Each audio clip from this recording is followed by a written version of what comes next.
نحمده ونصلي ونسلم على رسوله الکریم اما بعد۔ اللہ سبحانہ و تعالیٰ نے ہمیں جو دین دیا ہے اس کے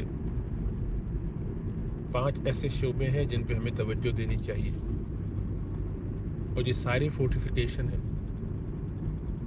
اسلام الحمدللہ 1400 سال سے اپنی اصلی تعلیمات کے ساتھ آج بھی محفوظ ہے۔ کوئی چیز اگر عمل میں نہ بھی ہو تب بھی کتابی شکل میں محفوظ ہے۔ پچھلے سارے مذاہب کا مسئلہ یہی ہوا کہ چیزیں ڈائلیوٹ ہوتے ہوتے ختم کر دی گئیں، اور اس کی وجہ یہ تھی کہ انہوں نے اس کی سرحدوں کی حفاظت نہیں کی۔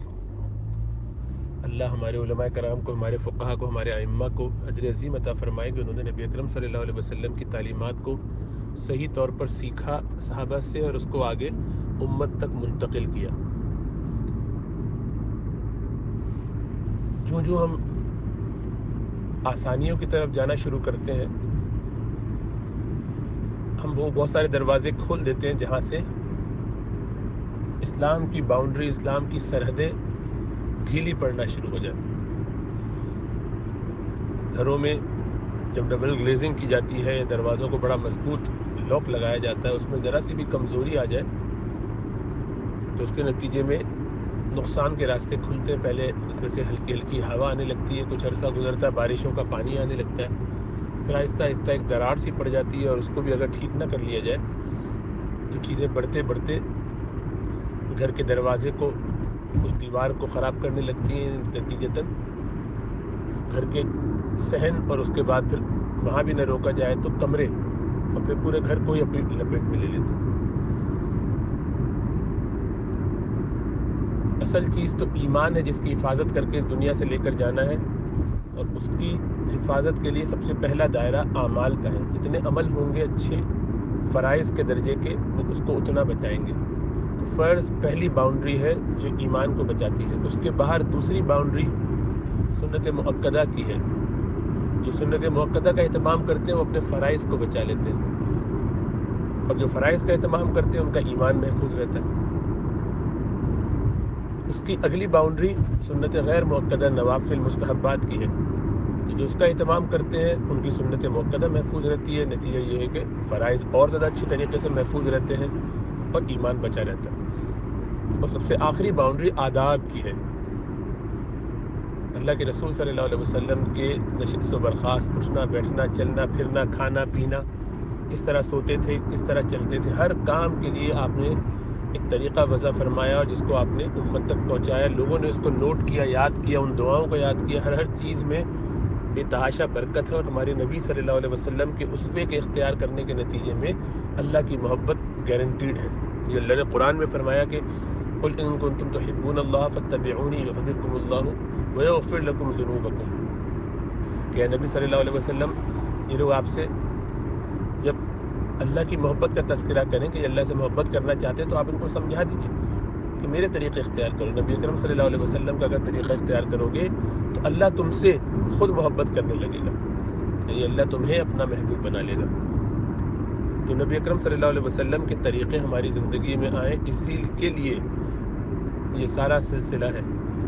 اور تو ان سنتوں کو ہلکا سمجھ کے یا مجبوری یا پریشانی کو ایکسکیوز بنا کے ڈھیلا کر دینا، کم کر دینا، یہ ابھی ابتدائی مرحلے پہ تو بڑا آسان اور میٹھا میٹھا لگتا ہے کہ چلو ہماری نماز تو محفوظ ہو گئی، وضو ہم نے جیسے بھی کیا، فرائض خالی پورے کیے، ہو تو گیا۔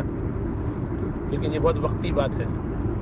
اگلا اسٹیشن یہی ہوگا کہ پھر نمازیں بھی محفوظ نہیں ہوں گی۔ پھر یہ بات ہوگی کہ یار چلو کم از کم 3 نمازیں ہی پڑھ لیتے ہیں، کچھ تو پڑھتے ہیں، پھر ایک نماز، پھر چلو ایمان تو ہے نا، کافر تو نہیں ہے۔ اور اسی طریقے سے پچھلے مذاہب جتنے ہیں وہ سب ختم ہو کے رہ گئے۔ تو یہ انجانے میں ایسی حماقتیں کرنا اور ایسی باتیں کہنا، سننا اور پھیلانا، یہ اس سے بچنا چاہیے۔ پہلی بات تو یہ کہ یہ کام علماء کا ہے، تو غیر عالم کو تو ایسی باتیں ویسے ہی نہیں کرنی چاہیے۔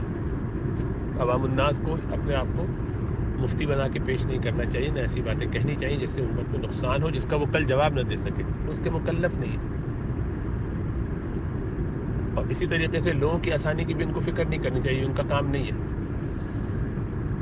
یہ ایکسپرٹس کا کام ہے۔ جب ایکسپرٹس فیصلہ کریں گے تو کر لیں گے، کس چیز میں کہاں آسانی دینی ہے اس کا فیصلہ ایکسپرٹس کریں گے، لوگ خود نہیں کریں گے۔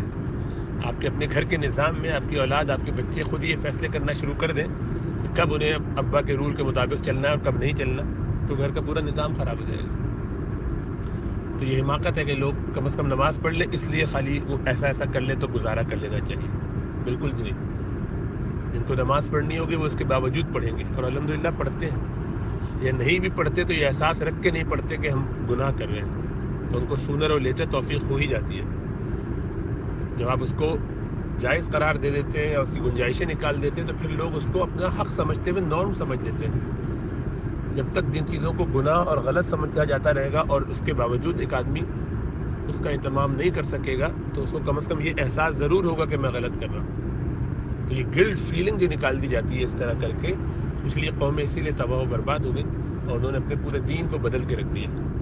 اسلام کی بھی اب یہی گد بنانے کی فکر میں لگ گئے کچھ ایسے لوگ، انجانے میں ہی صحیح، بغیر علم کے ہی صحیح، لیکن کر رہے ہیں۔ اس طرح بالکل یہ جاہلانہ بات ہے، کیونکہ نماز خود مقصود نہیں، اللہ کی رضا مقصود ہے نماز کے ذریعے، اور اللہ کی رضا حاصل ہوتی ہے نبی اکرم صلی اللہ علیہ وسلم کے طریقوں کو اختیار کر کے۔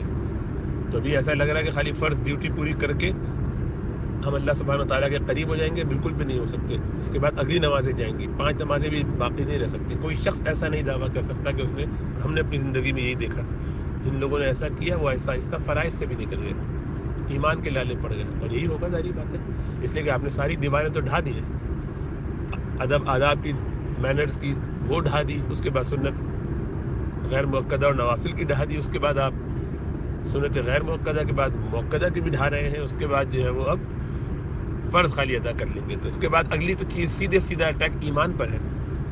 تو دشمن کے لیے آپ نے، شیطان کے لیے آپ نے راستے سارے کھول دیے۔ یہ کام دنیا کے معاملے میں تو نہیں کرتے، اس پہ تو یہ نہیں کہتے کہ بڑی مشقت ہوتی ہے صبح صبح اٹھ کے کام پہ جانے کے لیے، یار چھوڑو پیسہ ملتا تو ہے لیکن ابھی اتنے پیسے رکھے ہوئے کہ ایک ہفتہ گزر جائے گا تو اس ہفتے نہیں جاتے کام پہ، وہاں تو 10 سال کی پلاننگ کر کے بیٹھے ہوئے ہیں۔ تو اس کا مطلب ہم 2 نمبر ہی ہیں، دھوکے باز ہیں۔ دھوکے بازی ہے تو دھوکے باز کو دھوکے باز ہی سمجھ کے کام کرنا چاہیے کہ وہ کم از کم دھوکہ کر رہا ہے اس احساس کے ساتھ کرے گا تو کبھی توبہ رجوع تو کرے گا، اس کو یہ بتا دیا جائے گا نہیں تم بالکل ٹھیک ہو اور بہت اچھا کر رہے ہو۔ اللہ سبحانہ وتعالیٰ ایسے لوگوں کے بارے میں فرماتے ہیں قُلْ هَلْ نُنَبِّئُكُم بِالْأَخْسَرِينَ أَعْمَالًا الَّذِينَ ضَلَّ سَعْيُهُمْ فِي الْحَيَاةِ الدُّنْيَا وَهُمْ يَحْسَبُونَ أَنَّهُمْ يُحْسِنُونَ صُنْعًا، کہ اے نبی صلی اللہ علیہ وسلم آپ ان سے کہیے کہ اعمال کے لحاظ سے سب سے زیادہ خسارے میں کون لوگ ہیں؟